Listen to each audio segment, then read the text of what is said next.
오늘 우리 신앙하는 말씀은 레위기 21장 1절에서 15절까지입니다.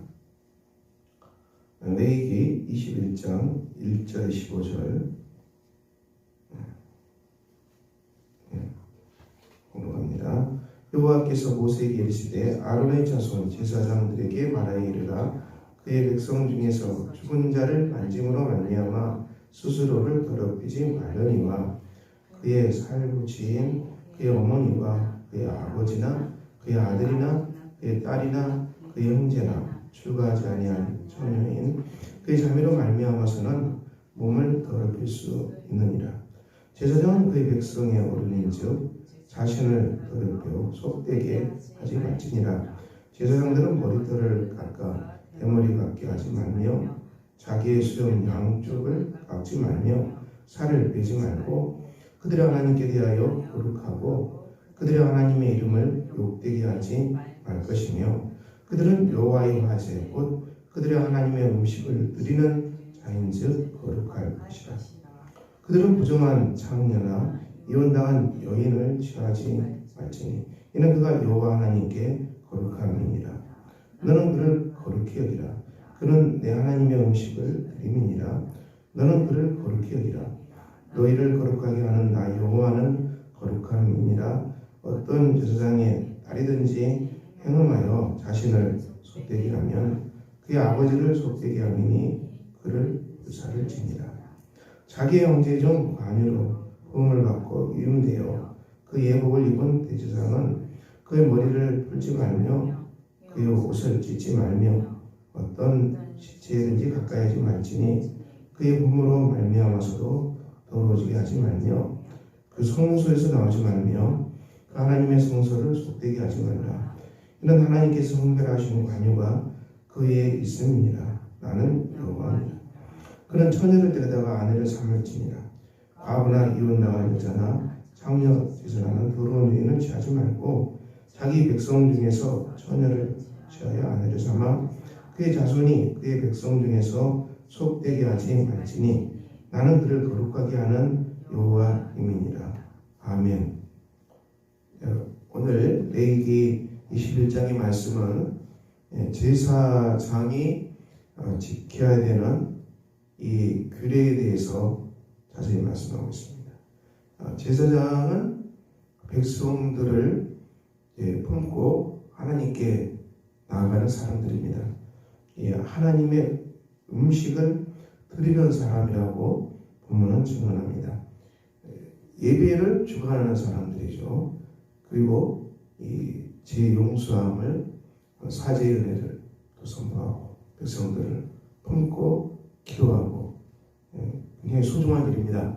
이스라엘은 이 종교가 정치보다 앞에 있습니다. 제사장이 실제로 그 나라의 통치자보다 더 강하다는 것을 말합니다. 이스라엘은 유대교 중심이죠. 이건 하나님의 말씀인데요. 이 말씀은 구약 성경의 이 말씀은 신약에서는 어떻게 변화됩니까? 우리는 예수를 믿음으로 말미암아 모두가 다 제사장이다.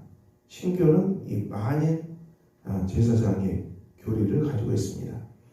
사도 베드로도 그렇게 말했습니다. 성도들은 다 왕 같은 제사장이라는 것이죠. 예수 그리스도의 십자가의 은혜로 거룩함을 입고 하나님께 나아갑니다. 성도들은 또한 주위에 주변의 많은 사람들을 품고 하나님께 중보 기도합니다. 하나님께 사람들을 데려가는 중요한 역할을 성도들이 합니다. 복음을 전하고 또 우리가 사랑함으로 말미암아 잃어버린 영혼을 찾는 것이 교회가 감당하는 소중한 역할입니다. 이 레위기에 이런 많은 예법법, 예식법이 그리스도의 속죄의 은혜로 말미암아 거의 폐해졌습니다. 폐해졌지요. 요즘은 번제, 속죄제, 또 동물 태워서 드리는 제사 하지 않습니다. 이건 우리가 다 폐해졌고요. 우리가 또 보면은 구절의 말씀 어떤 제사장의 딸이든지 행음하여 자신을 속되게 하면 그의 아버지를 속되게 하니 그를 불사를 지니라. 굉장히 무서운 말씀이죠. 이것은 우리가 신약 성경의 성도에게 적용할 수는 없는 거죠. 구약의 하나님께서 이스라엘 백성에게 오실 때, 이 율법, 거룩하신 하나님으로 오실 때 우리가 죄인된 인간이 죽을 수밖에 없다는 것입니다. 이 구약 성경에 하나님께 가까이 나가서 죽은 사람이 얼마나 많습니까? 네, 구약에서 거룩하신 하나님 앞에 누가 서겠습니까? 레위기법은 이 율법입니다. 그래서 이런 무서운 법이 있습니다. 하지만 이 법을 신약 성경에 있는 우리 성도들 가정에 적용할 수는 없겠죠. 우리 가정에서 설령 이런 일이 일어난다 할지라도 자녀를 죽일 수는 없는 거 아닙니까?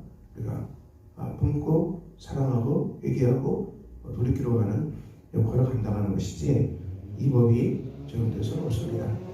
신약성의 법은 예수 그리스도의 속죄의 법 안에서 이 구원이 완성됐고 죄 용서함이 완성됐고 그리고 우리가 죄를 고백하면 하나님이 용서하시고 품어주시기 때문에 신약의 법은 심판의 법이 아닙니다. 이것은 죄 용서의 법이요 화해의 법이요 사랑의 법입니다. 그러므로 우리가 신약 성경 성도로서 예수 믿는 제사장으로 살아간다는 것은 얼마나 큰 은혜입니까? 우리가 이 예수를 믿고 구원받았어도 100% 죄를 짓지 않고 살 수는 없겠죠. 인간이기 때문에 또 넘어지고 실수합니다. 그래도 우리가 고백하고 회개하고 또 일어날 수 있다는 것은 굉장한 은혜입니다. 그래서 오늘 말씀 보면은 우리가 적용할 말씀 12절에 그의 성소에서 나오지 말며 그의 하나님의 성소를 속되게 하지 말라. 이 말씀 성소에서 나오지 말라. 이 말씀이 참 중요한 말씀이죠. 하나님의 몸된 교회 이 성전 안에 우리는 들어와 있기 때문에 예수 그리스도의 몸을 떠나지 말라. 이렇게 적용합니다. 예수님은 그 유명한 포도나무와 이 가지의 비유로 말씀하셨죠. 이 가지가 나무에 붙어 있어야 된다. 가지는 우리를 말하죠. 포도나무는 예수님을 말하죠. 너희가 이 포도나무에 항상 붙어 있어야 열매를 맺게 된다. 포도나무는 예수님. 우리가 예수님께 붙어 있다는 것은 예수 그리스도의 몸인 교회 안에 있다는 것을 말합니다. 물론 이것은 교회 안에 있다는 것은 항상 공간적으로 교회 안에 산다는 그런 얘기는 아니지요.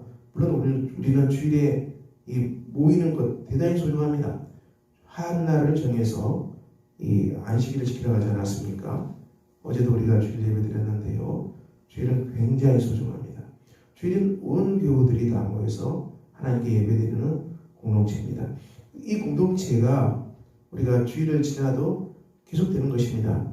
공간적으로 몸은 떠나 있어도 우리 교회 안에 주시는 이 관유라고 그러죠. 본 말씀에 성령의 기름 부심이 교회 안에 가득하기 때문에 우리가 어디든지 성령 안에서 우리가 한 몸으로 연합되어 있습니다. 그러므로 사랑하는 성도 여러분, 여러분들이 이 세상에서 시달리기도 하고요, 고통당하기도 합니다. 그리고 아픈 일을 당하기도 합니다.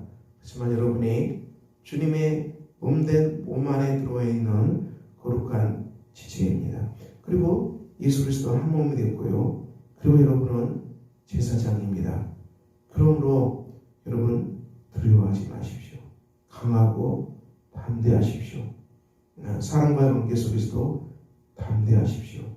박해를 받을 수 있습니다. 박해는 무섭습니다. 그 세계적으로 현재 우리가 박해 지도를 보면은요, 한국과 유럽 그리고 미국 그리고 남미 그리고 남아프리카 이 일본 몇 개의 러시아 굉장히 중요한 나라들이죠. 물론 이런 나라를 빼고서는 기독교인이 박해를 안 받는 땅이 없어요. 엄청나게 박해를 받더라고요. 이 하나님의 백성이기 때문에 세상이 미워하는 것입니다. 그래서 여러분이 박해 앞에서 굴복하지 마십시오. 여러분이 예수의 몸 안에 있고 주님은 말씀하셨습니다. 이 주님의 몸된 교회를 박해하는 것은 나를 박해하는 것으로 예수님을 박해하는 것입니다. 그것은 예수님을 박해하는 것이에요, 여러분. 그러므로 여러분이 박해 앞에서 담대하시길 바랍니다. 상처 속에서 무너지지 마시길 바랍니다. 주님이 여러분을 깨끗하게 했고, 주님이 여러분을 거룩하게 했고, 주님이 여러분을 죄를 다 용서하셨습니다. 예수 안에 있는 자는 비난받을 수 없습니다. 물론 세상은 예수 믿는 사람들에게 돌을 던지고 욕하고 박해할 수 있지만은 주님은 제자들에게 강하고 담대하라고 그랬습니다. 내가 세상을 이겼다. 내가 세상을 이겼노라고 선포하고 계십니다. 그리고 너희에게 평강을 준다고 말씀하십니다. 이 평안으로 너희가 세상을 이기라고 말씀합니다. 성도 여러분, 오늘 우리는 주님의 몸된 성소 안에 있습니다. 이사야 말씀처럼 하나님은 우리를 붙드십니다.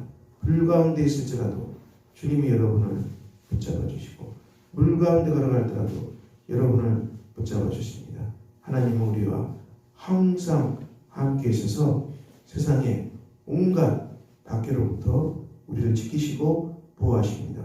여러분은 하나님이 거룩하게 하는 몸된 예수 그리스도의 몸이요 예수 그리스도의 거룩한 지체이기 때문에 강하고 담대하십시오. 그리고 박해에 저항하십시오. 박해에 굴복하지 말고 예수의 이름으로 강하고 저항하십시오.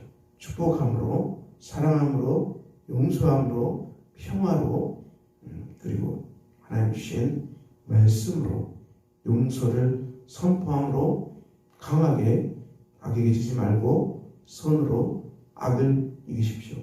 축복하고 사랑하고 용서하고 선으로 악을 이기십시오. 그래서 여러분이 예수 그리스도의 몸된 교회 안에 있는 이 권세를 사용하십시오.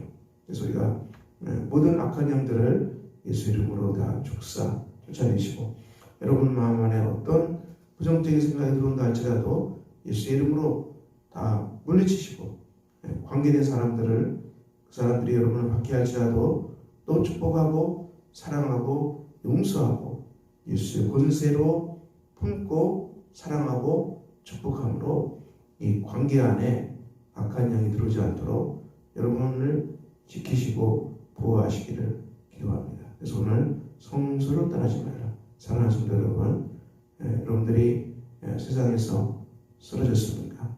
또 세상에서 무너졌습니까? 눈물 나는 일들이 너무 많이 있습니까? 그렇지만 박해 앞에서 담대하십시오. 일어나십시오. 여러분은 주님의 몸된 지체입니다. 그리고 여러분은 하나님의 거룩한 왕같은 제사장입니다.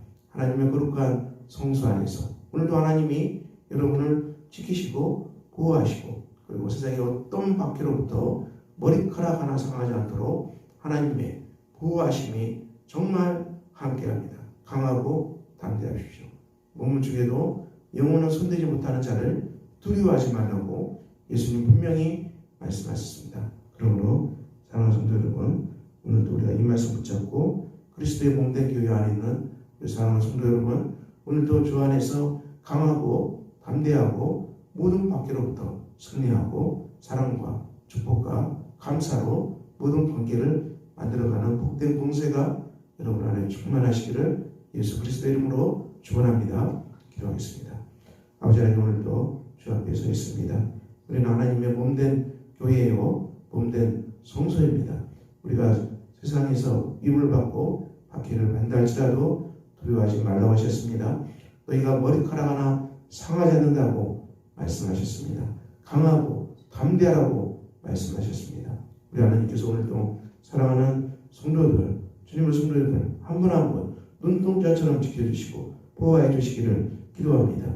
환난당해서 박해받아서 상처받아서 무너진 성도 있습니까? 그 아버지 하나님 강한 손으로 붙들어 주시고 사지의 은총으로 덮어주시고 성령의 기름 부으심으로 부어주시기를 기도합니다. 그 마음속에 강하고 평안하고 성령의 충만함이 임하게 하셔서 어떤 악으로부터 보호해 주시고 세상을 향해서 강하게 사랑과 화해와 회복과 믿음을 선포하는 복된 성도들 주님 되게 해주시기를 기도합니다. 죄를 덮어주시고 십자가의 은혜로 덮어주시고 우리 하나님 보호해 주시고 쓰러져 있는 성도들 주님 손잡고 일으켜 세워주시기를 기도합니다. 강하고 담대함으로 우리 하나님 보호해 주시고 하나님의 영이 함께함으로 주님의 보호하심이 함께함으로 능력과 사랑과 권세로 우리 하나님 일으켜 주시옵소서. 주의 충만한 은혜가 거룩한 성도 안에 차고 넘치는 복된 하루가 되게 하여 주시옵소서. 우리 주 예수 그리스도의 이름으로 기도합니다. 아멘. 하늘에 계신 우리 아버지의 이름을 거룩하게 하시며 아버지의 나라가 오게 하시며 아버지의 뜻이 하늘에서와 같이 땅에서도 이루어지게 하소서. 오늘 우리에게 일용할 양식을 주시고 우리가 우리에게 잘못한 사람을 용서해 준 것 같이 우리 죄를 용서해 주시고 우리를 시험에 빠지지 않게 하시고 악에서 구하소서. 나라와 권능과 영광이 영원히 아버지의 것입니다. 아멘.